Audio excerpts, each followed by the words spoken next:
be here, and I'm not lovely to follow Amy and do those breathing exercises before some public speaking. Great to see everyone here. My name is Rachel, and it's really nice to see some familiar faces as well who've come through my program, which is lovely.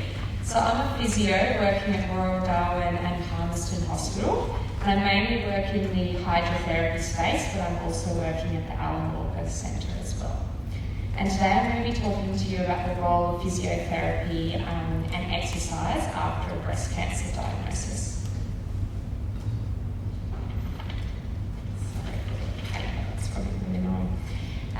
So physiotherapy provides education and advice for women in all stages of their care. This includes prior to commencing treatment, after surgery, and during and after treatment. So maintaining physical activity is important throughout our whole lifespan, but even more so after we've had a cancer diagnosis. This is because the side effects of treatment often reduce your aerobic fitness and muscle strength, and can lead to a decline in physical function. Physios can prescribe exercises to help you with increasing your flexibility, strength, balance, and aerobic fitness.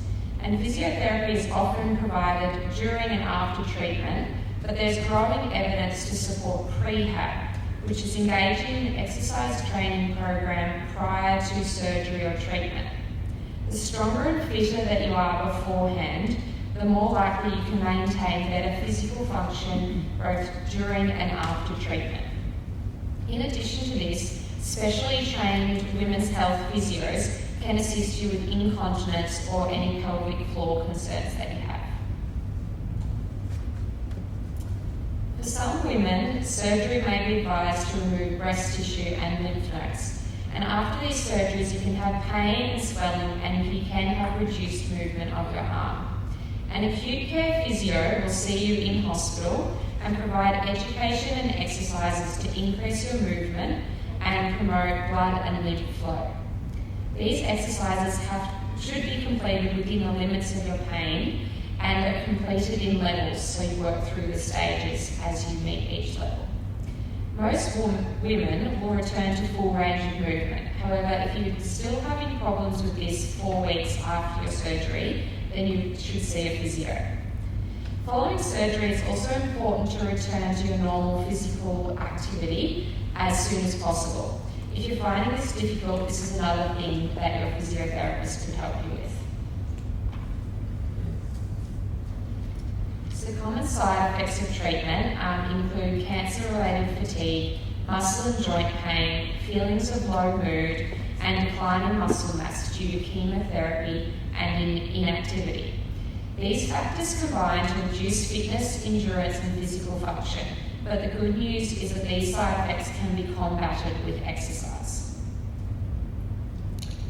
Cancer-related fatigue affects the majority of patients during radiation therapy or chemotherapy, and it reduces physical function and quality of life.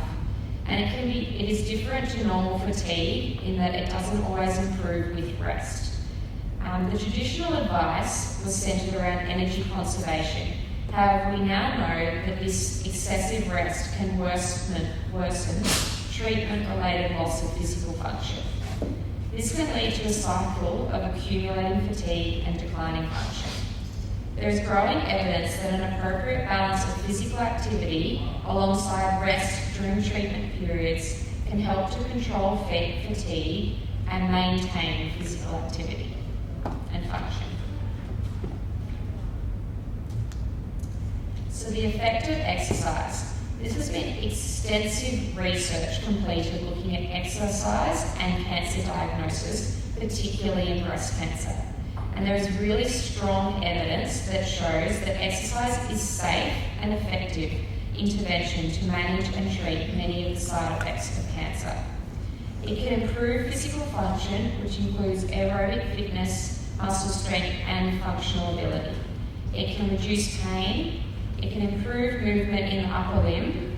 It can reduce cancer-related fatigue, improve mental health, and improve quality of life, both during and after treatment.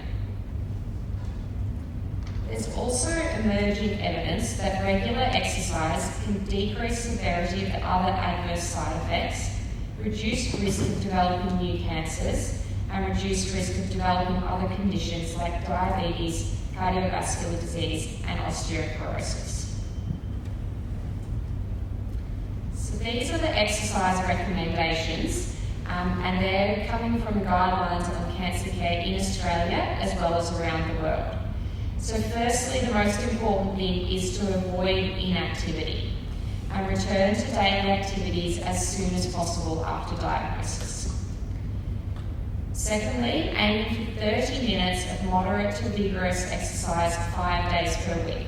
This would be exercise that your heart rate or breathing rate would be increased, and it can be broken up into 10-minute increments across the day. And thirdly, aim to include strength training at least 2 days per week. This is particularly important for maintaining bone strength as we age, and includes exercises like going up and down stairs, carrying groceries, and sit-to-stands. These recommendations do sound a little daunting initially, but remember, start slowly from whatever level that you're at, and gradually build it up.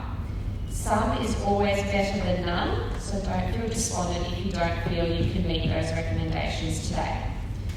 And exercise should be tailored to the individual's current ability, and that's when an exercise physiologist or physio can help you with. Considerations before getting started. If your oncologist has advised that you have low immunity or low red blood cells, you may still be able to exercise, but there may be some precautions you need to put in place. So this should be a discussion that you should have with your oncologist. If you're at risk of falls or you have bone cancers or a high risk of fracture, then you need to be careful about what exercises you are completing. Avoiding high impact activities or activities that might challenge your balance if you're at risk of these things. If you're unwell or you have new symptoms that are worrying you, it may be best to speak to your doctor before exercising. Or the other option is exercising in a supported group so that they can monitor your response to exercise. Getting started. If you would like some support to get started, speak to your GP about a care plan. You can get 5 subsidised sessions per year with an exercise physiologist or a physio, and that would be a 1-to-1 session. If you feel comfortable about getting started but you would like some organised activities to help with motivation, Google Healthy Darwin.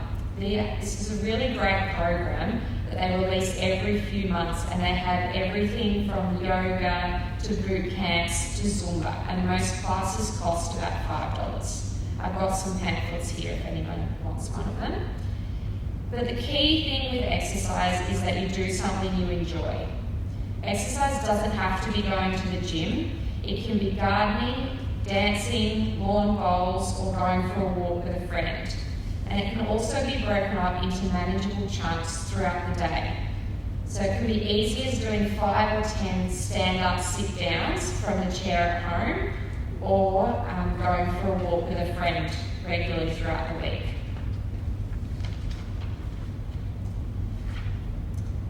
So as part of my role, I run a hydrotherapy group for people diagnosed with all types of cancers. We have a really beautiful pool that you can see in the photo there that looks out onto the bush. So it's a really beautiful environment. It doesn't really feel like a healthcare facility, which is excellent. So studies have shown that water exercise programs can clinically improve cancer-related fatigue, muscle strength, and mood. And often people find it an easier way of exercising than on land.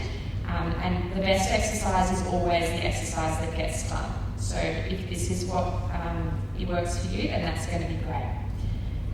It runs twice per week at Palmerston Regional Hospital, and we focus on strength and cardio exercises. However, each session is really tailored to the needs of the group, and we can make it specific for your level.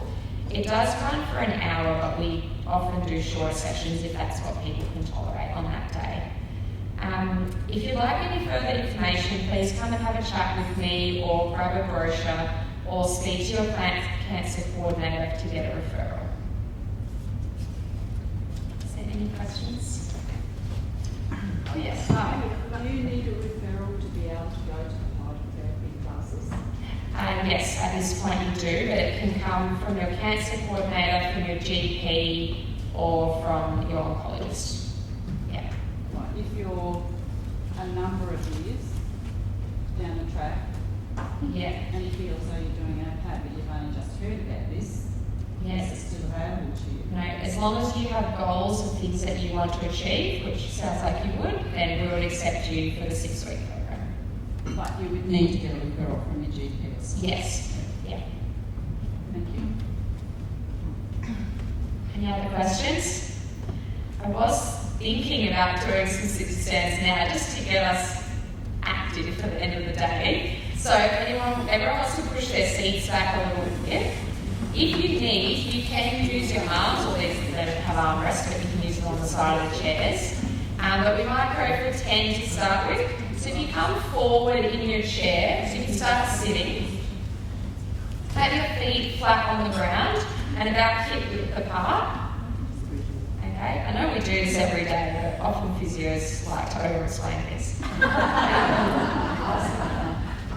Okay, and so the idea would be that you lean right forward so your nose comes over your toes, and then stand up and squeeze your bottom so that you're up nice and upright and your chest is out, and then sit back down on the edge of the chair, and we're going to do 10. So I'll count. All right, everyone sit down. Ready, and go. 1, 2,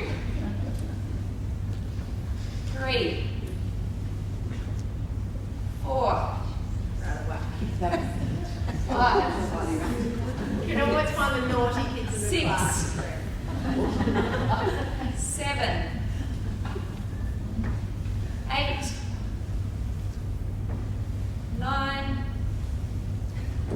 and 10. Well done, everyone. Give yourself a pat on the back, and you also got through a massive day today, so I hope that's got your blood flowing a little bit and releasing endorphins ready for this afternoon. Thank you so